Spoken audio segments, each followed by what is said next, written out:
Hello, so this is the rebuttal to the UN debate about its effectiveness as a world tool.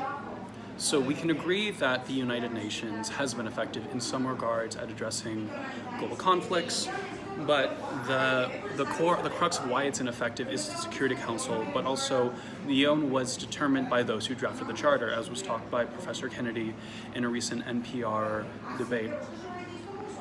And so when we look at what is pro the UN, a lot of what we see are other institutions outside the Security Council doing some humanitarian work.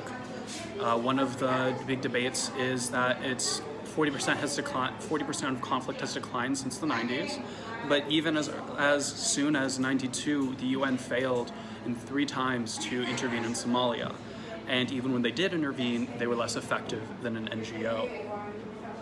A lot of the consolidations that they pride themselves in have been failures within troops. Yes, they've been able to send in some military presence, but they've also, in numerous occasions, failed to prevent genocide or prevent conflict. It started as early as post-World War II with the Dutch 400 troops sent to stop conflicts in Serbia, and even as present as in 1949. Where UN peacekeepers were sent to Rwanda, and it failed to prevent the 5,000 to 1 million deaths that occurred. And so Rwanda has been one of the most well-known genocides, but the problem is it did not benefit the main Security Council, where Kuwait had money invested in where Rwanda had not. Further, one of the big things is the disarmament, which has been a big issue with the United Nations. They have prided themselves in stopping nuclear proliferation, but it has created a nuclear in-crowd for the Security Council, which continues to keep the political conflicts post-World War II. The UN realistically is outdated in its setup, and in all conversations about the UN, it's not whether there's an issue, it's about how to address it. And so while they have been able to do some supportive structures, as we've seen in similar ways like the IMF, they themselves are failing. And they also failed to address the Sri Lankan Civil War because of a fear to discuss genocide.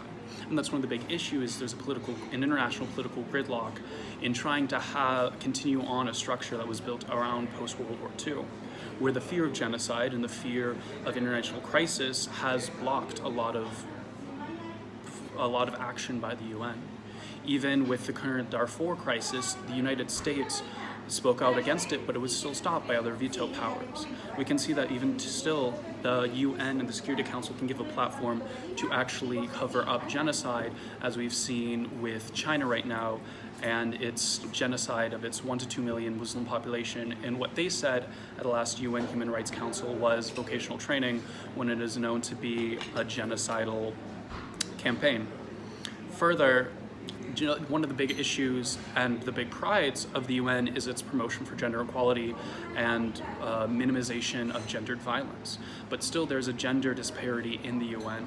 You see that at the top level of administration, where the bottom 2/3 have been able to get some gender inclusion, but because of this ingrained institution post-World War II, power has not been changing, and so we're still seeing a dismissal of gender representation, as well as a continuation of gendered violence by the actions of the United Nations.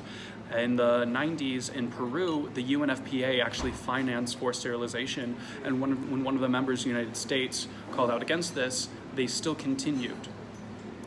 Further, there has been sexual violence by peacekeepers. 6 out of 10 countries in 1996 were documented to have perpetrated on sexual exploitation of children. It actually worsened with the introduction of peacekeepers in 2011 after a year-long investigation. 16 Beninese peacekeepers were barred from serving. 10 of them were leaders because they further exacerbated and neglected to stop gendered violence and violence against children.